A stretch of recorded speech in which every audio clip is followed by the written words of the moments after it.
For today's video, we'll be going to the diver's ground in Batangas, which is Anilao. And we'll be staying here in Casa Escondida. I'll be taking something in my bucket list that I've been thinking to do for a long time now. But before that, I'll be needing an action camera, so I head to this place. So sa DJI, bibili ako ng Osmo Action 5. So ito na yung Action 5 Pro. Lipat na tayo dito.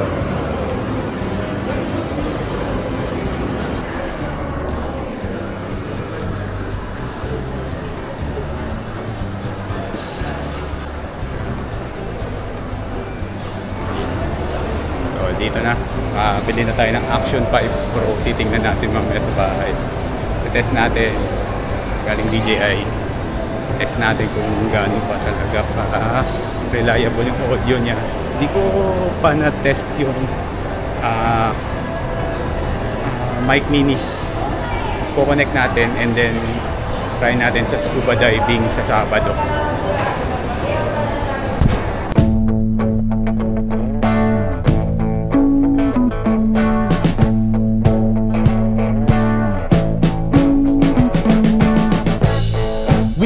In sin so long, all the feels are gone. Fella stopped me on the street last night, said everything's alright. Roller coaster, make it through the day upright. It seems your meal ticket is gone, but life goes on. I could never imagine something better. Yeah, right. Now you're cooking on high heat in the middle of the street. Roller coaster, take me to a better time. Let's go!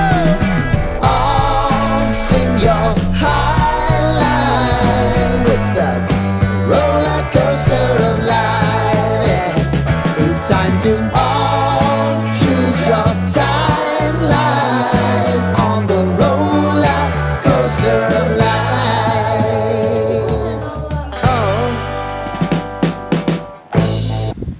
Hey, what is up guys? We're now here in Casa Escondida and we'll be having our basic training for scuba diving. So nandito kami, ang ganda ng room namin and maybe later pakita ko sa inyo. Pero ngayon, papakita ko sa inyo yung Anilao Bay. Yan, sana maging maganda rin yung weather tomorrow para makapag-scuba kami eventually dito sa may part na yan. May part na yan, may mga nag-scuba na. And yeah, yung hotel na, ito yung room namin, na-book namin is yung deluxe room nandoon.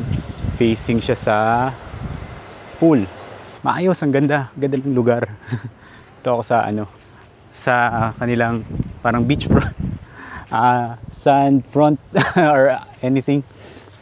Mainit yung weather pero blue skies naman. And we'll be testing this Action 5 Pro. Tatry natin siya without a case kung magsusurvive siya sa ilalim ng dagat for scuba diving. They say 20 meters yung maximum depth niya. Tingnan natin kung kaya and hopefully kaya. And I'm using this mic mini as well to have a good audio quality because parang maganda naman yung audio natin habang nag-audio. Pero hindi siya pwede sa dagat, okay. So ano ba dito? Hotel to with a training facility for beginners na diving. And as they say, hindi naman kailangan magaling kang lumangoy to know scuba diving. Yeah, lakas lang ng loob talaga siguro kung magda-diving ka. And appreciate mo yung kung anong binigay ni Lord sa dagat na yan. So along that bay, maraming coral reef because parang ito yung isa sa mga diving spot talaga dito sa Pilipinas and sa Asia na dinarayo talaga ng foreigners. And gladly we're booked here sa Casa Escondida. It happens to be na kakilala nila mama yung may-ari, si Sir Dong. Well, anyway, we're gonna take a lunch first and I'm gonna show you around later kung ano yung room namin and kung ano yung facilities dito. Maraming foreigners ngayon dito, as they say. So, better medyo low-key lang yung pag-vlog natin. Balik tayo sa baba, sa room. And I'm gonna show you around later. Ito na yung inquire kami kanina about sa prices, and tomorrow yung set namin BSD, basic scuba diving session. Ito na yung hallway nila. So, ito mga deluxe room.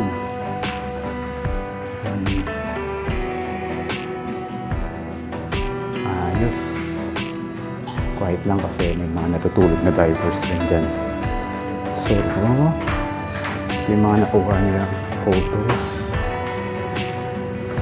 sa area. And ito naman yung mga deluxe. So kami nasa deluxe room kami. And yan. Fishing. So, puntahan naman natin yung parang sand by the beach.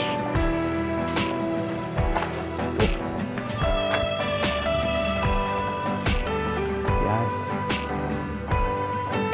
Yung mga deluxe rin to. Yan sila Monmon at Katkat. Hey, hi guys! Hi Mon! So yung pinag-usapan na namin yung rate. Ang rate is, magkano nga yun, Kat? Yung rate doon? Sa BSD mismo itself, 4,000. Tapos yung bangka, since walo tayo, is 5,000. So, i-divide yung 5,000 sa walo, magiging 625. Apat tayong magda-diving lang. So, 4,625 tayong apat. Yung apat na nasa boat lang, 625. 625. So, no matter naman kasi na parang yung bangka, separate kasi yung payment, di ba? Separate. So, 5,000 talaga yung boat. So, at 9 a.m. yung call time. So, magkakaroon ng pool session.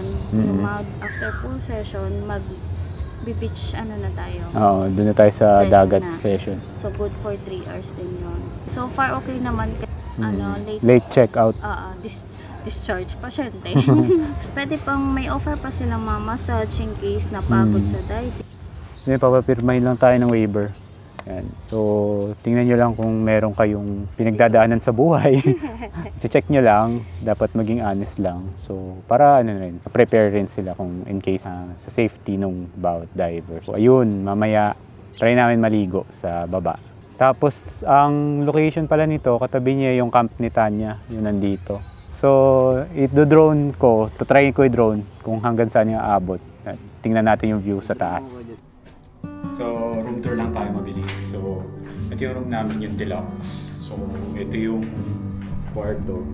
Ayan, malalaking bed. And then, ang laki ng area. Sobra. Ang laki. Ayan, may mini ref. 55-inch TV. Yan. Medyo magulo. As you can see, CR. So, toilet. And then, 2 sinks. And then, may jacuzzi. So, ang laki. Ang laki niya. Parang kwarto na. So, ayan. And then, we have balcony. Inopen na yan, balcony na. Ay, maambon. Yung balcony niya.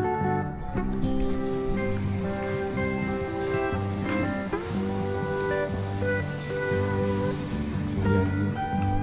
Facing na sa dagat. So, punta muna kami sa baba, try namin mag-swimming, and habulin namin yung araw.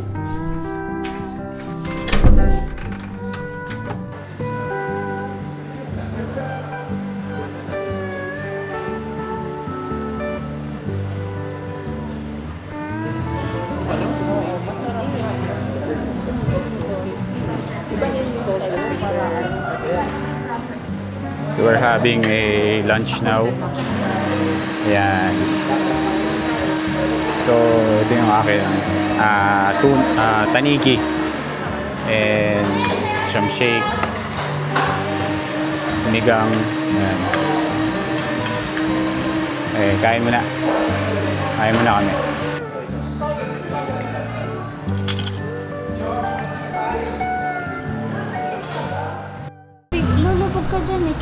tangke, mabigat pa lang. Floater ako. So, ayun, meron ng tinuturuan mag-dive doon. Eventually, ganyan, nagaganyan din kami bukas. Or maybe itong mamayang hapon.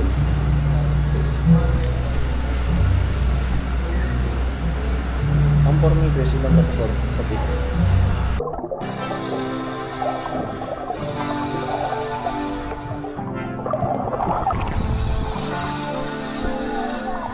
Nagalaw tong talikat.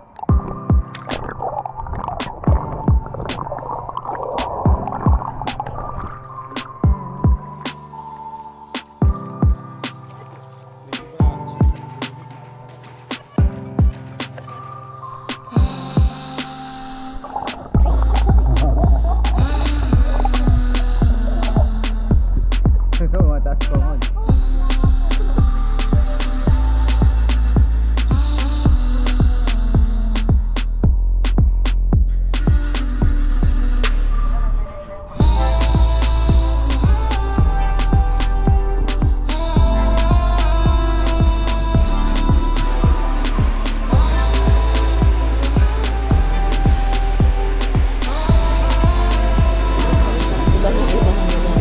Imagine mo kasi yung payat na education. Sabi na ko upload. So ito yung dinner namin. Dinner namin. Tingin.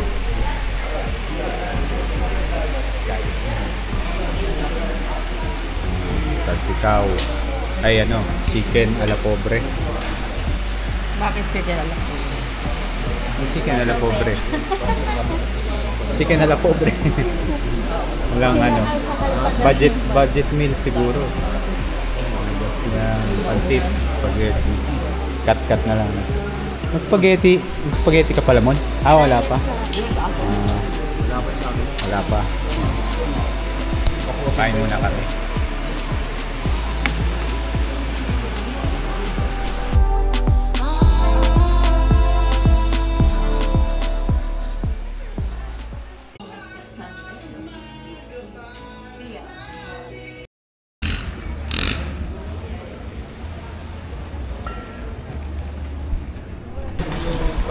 So, pag nailagay mo,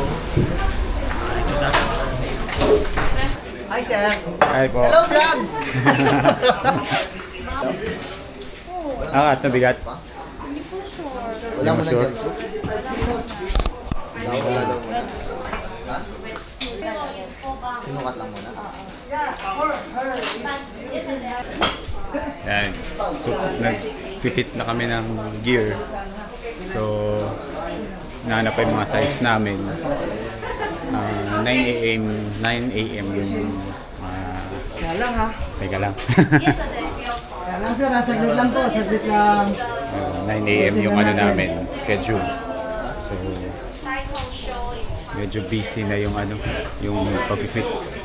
Yan yung mga ano, yung mga gear.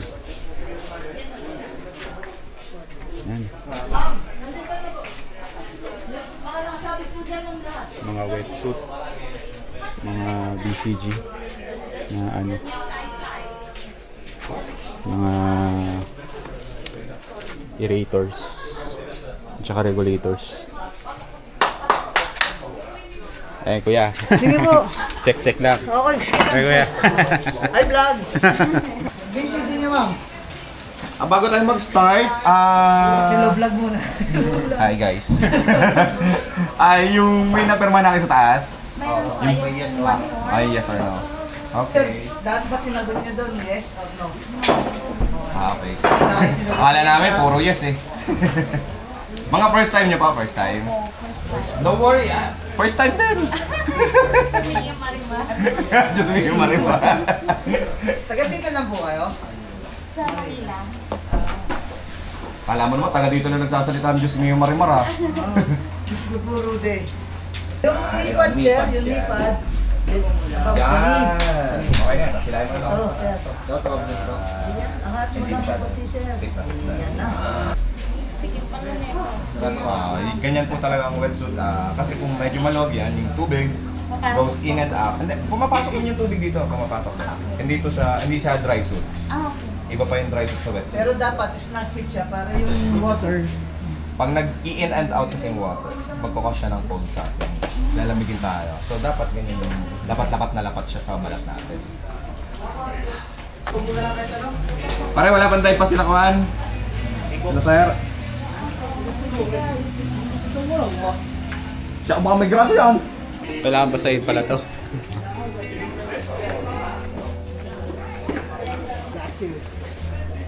Ginagago mo lang. Suot na may.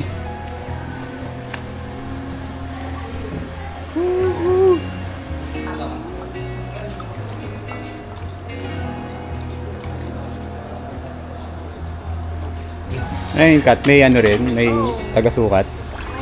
May ano yun, baro. Secret! Ano yan, ma'am? Kala ko Garmin yan eh. Garmin nga. Ilang meters ba ang ano namin, kuya? Usually sir, 5 meters. Pag kasama niyo po ay instructor, Ah. nasa ano po, maximum niyo po ay nasa 12 meters lang. Kaya pa. yung today sir, kasama niyo po ay mga dive guide or dive DM namin. Usually mga ano po, maximum po ay 5 meters. 5 meters lang. So mga equivalent po siya, mga 18 feet. 18 to 15 feet. Pang ano lang, pang beginners level lang. Taas yun. Okay. For beginners, malalim. Hopefully merong ano, turtle. Connect Yun IQ. ang namamasyad. Tapos? Pwede Wala, na. ako rin hindi ko na. Medyo ano lang, medyo Huwag kang abahan sir. enjoy lang. Ang diving, pinaka-safe na sport. Oo, kasi may oxygen. Wag lang mapapanik or madidisorient yung diver. Madali siyang ayusin lahat underwater. Kahit di ka marunong lumangoy, basta meron ang... Ha? Pwede siya, kahit di marunong lumangoy. Pwede. Hindi kasi ako marunong lumangoy. Yun, kahit di daw marunong lumangoy. Pwede. Okay. Ayan, naka-suit na rin sila Munmun. Kakat-kat. Enjoy lang. Pero actually kinakabahan ako konti. So, may idea po ba kayo sa Sa medical. Sa ano, hindi. ang laman po niya is 20%. Makinig po. Yung 79% niya is nitrogen. So, kaya pag ginagamit natin to, kailangan natin mag-safety stop bago tayo umakyat. Kasi yung nitrogen, kailangan natin mag-release. Simulan natin dito sa reg. Regulator. Ito yung tinatawag na first stage. Ito yung nagkukontrol ng hangin. Wait lang kuya, parang masakit lang. Hindi naman po sumasabog tulad ng oxygen tank sa hospital. May mga test po tayo ginagawa dito para malaman natin yung kung gaano pa katibay yung tangke natin. So every 5 years yan. So eto, yung tangke natin is 2019 na manufacture. So tinest na siya o yung tinatawag na hydro testing from 2024. So good siya for the next 5 years. Okay. Tapos yun naman sa mga hospital, syempre oxygen, highly flammable yan. So yun naman yung kadalasan nagkukos ng fire. So tayo naman, underwater tayo, hindi naman tayo magkakaroon ng spark dyan of Kasi fire. pag ino-open na iilat Dahil ng ako. pressure yan. Okay po, so ito po yung ating first stage. Ito po yung magkocontrol ng hangin na galing dito. Kasi pag wala po siyang ganito, malakas po yung bigay ng hangin. Posible po pumutok po mga house. So, dito po siya dadaan. Tapos, ito po yung ating ito yung ating primary. Ito yung ating laging ginagamit. Tapos, ito naman po yung ating secondary. Ito po yung ating just in case na masira itong isa, pwede natin po yun. Uy, may exam mamaya. Meron po tayo dito sa left side. Ito po yung bar niya. Gauge. Bulb. 200 bar po siya. Pag sinabing barko, yan yung barometric pressure. Unit of measurement pressure. Usually, ano, yung anong normal range ng pressure? Ang puno? normal po nito is 200 bar. 200 bar. So Working pressure niya. so yan yung nag-gauge kung ilan na lang laman ng tangke namin. Then meron din po tayo dito na sa ating BCD, meron siyang dalawang button. Isang inflator pag mag-aat ng hangin. Then isang deflator pagka yung kailangan natin. Okay. Meron din siya ditong dump valve, mas mabilis siyang meron din siya. So binibigyan lang kayo ng idea kung para sa yung mga buttons na yan, pero sila yung magko-control ng Also, okay. So kasi baka ma-curious kayo underwater, paano yung yellow button na to? Pindutin ko nga. Lumutang ka. Biglang lumutang ka bigla. So bawal na bawal yung gano'n. Kasi pag lumalalim tayo, bibuild up si pressure, tama? Yung pressure na yan, ini-squeeze niya lahat ng air spaces. Airspace nito, lumiliit to. Yung may airspace din tayo sa mask. Kasi naka-vacuum siya. Tapos may airspace din tayo sa lungs, syempre. So lahat yan, pag bumababa tayo, nag-i-squeeze yan, lumiliit. So kapag umaangat naman tayo, ano nangyayari? Nag-expand naman siya, very good. Nag-expand siya. So kapag nag-expand siya, ibig sabihin, bibilis ka ng bibilis sa mga So paano pag naglagay ka ng hangin while going up? Oo, tama. So yung pwedeng mag-overexpand yung mga air spaces na yan, pati yung nasa lungs natin. So kaya hindi tayo nag-i-inflate kapag umaangat tayo. So nagsuswim lang tayo dahan-dahan. As soon as we reach the surface, saka lang tayo nag-i-inflate para ma-maintain natin yung positive buoyancy natin sa surface. Para hindi na tayo lumulog. Normally sir, gaano katagal dapat ang kasi kapag masyado mabilis yung pag-angat mo. Ang safe rate natin is 18 meters per minute. So basta, huwag ka lang mas mabilis dun sa bubbles mo. Kailangan hindi mo nang unahan yung bubbles na lumalabas sa regulator. Kasi kapag mas mabilis ka dun sa regulator, may ibig sabihin mabilis yung pag-ascend. So dapat, yung bubbles natin is lagi siya nauuna sa atin. Ganun kabagal. Basta yung orientation nito, hindi siya dapat magkapalit. Yung mga air sources mo, yung regulator mo, dapat lagi siya nasa right. Pneumonia air right. Air right. Biglang pinasukan ng gano'n, no? May mga skills kayo dito sa shallow area ng pool, tapos deeper part ng pool, bago pa tayo mag-open water. Malamang tubig yung So kailangan nyo pong gawin, pag natanggal to, balik nyo po, tapos purge nyo lang po. Paano yun sir? Natanggal. Kunyari natanggal. Side lang dapat. Purge na yan. Sige, purge mo. Sige, isang mabilis. Yan. Mag-eject yung tubig. Dito siya lalabas sa mga exhaust valve ng reg natin. Hindi siya didiretso sa atin sa tubig. Kasi lalabas na siya dito. Just in case na hindi nyo makita sa nawala sa harap nyo, ang gagawin nyo lang po, tatagilid lang po kayo sa kanan. Sila pa yung mga dive master lalabas. Tapos hawakan nyo itong inyong tuhod. Tapos likod ng tangke, tapos sweep nyo lang. Makikita nyo na lang dito yung So kaya dapat tagilid tayo sa right natin. Tagilid sa right, tapos yung kamay sa harap, tapos sweep from the back. Tapos eventually makikita nyo si air source nakasabit na lang siya dito or nandito siya. So kunin nyo lang.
Ayun, good morning guys. Dito kami na sa Anilao. Yan na yung hindi na kami nakapag-intro kanina kasi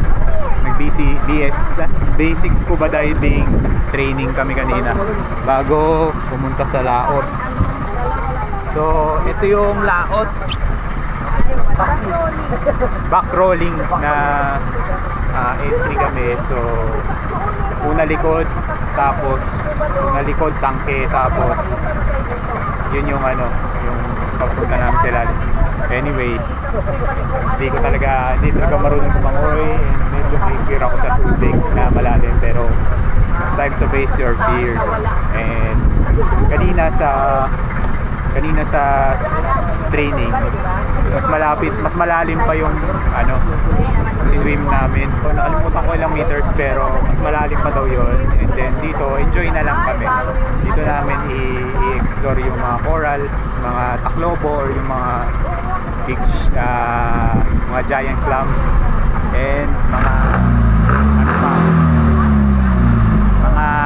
corals. So, hanapin namin si Nemo. Ayan. Nagtatry na sila mga pinsan ko.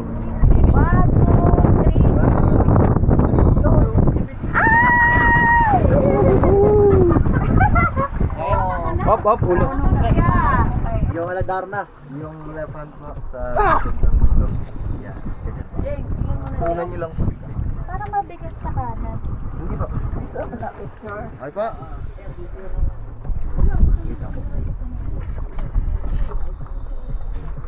Okay, ready? 1, 2, 3, go! Yo! Okay.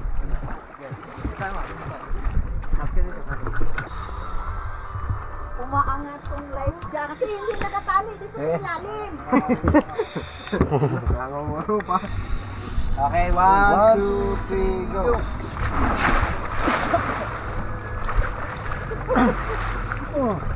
Kaya! Siapa na? Tara po. Nagpatak yata.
Tapos na kami sa aming session dito. Ayos. Pabalik na kami ng Casa Escondida.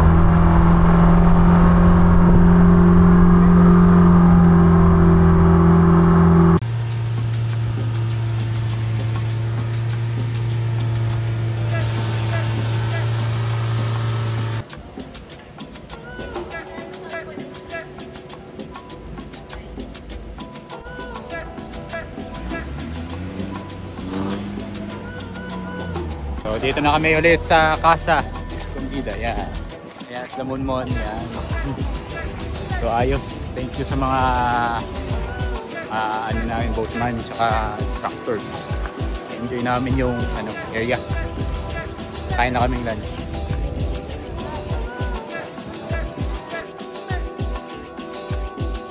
Langoy ka pa?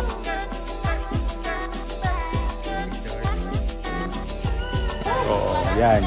Okay na, nakapagpalit na ako. So, ayan.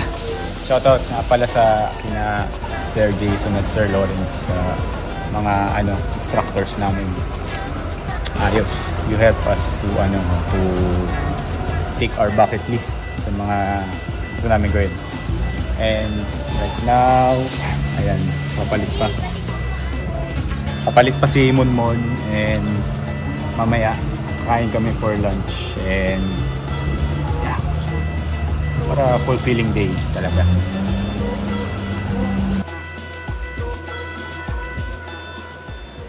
Okay guys, that's our vlog for today, and salamat pala sa lahat ng management at kina Sir Dong and the team of trainers dito sa Casa Escondida for accommodating our family, and masarap yung mga meals and ayos ang facility. And salamat rin sa aking mga pinsan. Ayun, nandiyan sila. That they will be able to join our vlog. So what can we say? Katulad ng sabi ng divers na instructor namin, kailangan enjoyin mo lang. Huwag ka matakot. Yes, nakakatakot talaga, lalo sa mga first timer. It's really scary, lalo na kapag nag-adapt ka pa ng way mo ng pag-blow ng oxygen exchange, and lalo na yung gear, ma-intimidate ka sa una kasi parang mabigat, akala mo mabigat and mahirap, pero pag nandun ka na sa actual, magaan na lang naman pala and madali lang. As long as manage mo yung breathing mo and yung focus mo, mental conditioning mo, lalo na pagbababa ka, kailangan ma-prepare mo, and everything will be enjoyed. And gaya nga nasabi nila, just enjoy what God gave us, like mga isda, yung dagat, yung surroundings, especially this weather. Tulad niyan, ang ganda, di ba? Ganda ng weather ngayon. Hopefully makabalik kami dito, and ito rin yung unang sabak ng Osmo Action 5. Okay siya, sobra. With reach about 10 meters. Masyado malalim na rin na reach namin, pero wala man lang warning si Osmo, and walang heating issues, walang battery issues kaming na-encounter, and it's really good. Way more better than GoPro. At least I tried this one, and hindi naman to sponsored ng DJI, but I can say na okay siya for mabilis ang gamit, and for those people na on the go. And yun, papakita ko ulit sa iyo yung on a better weather right now. So yan. So di ba ang ganda ng Anilao Bay. So that's it guys, and thank you for watching, and see you in our next vlog.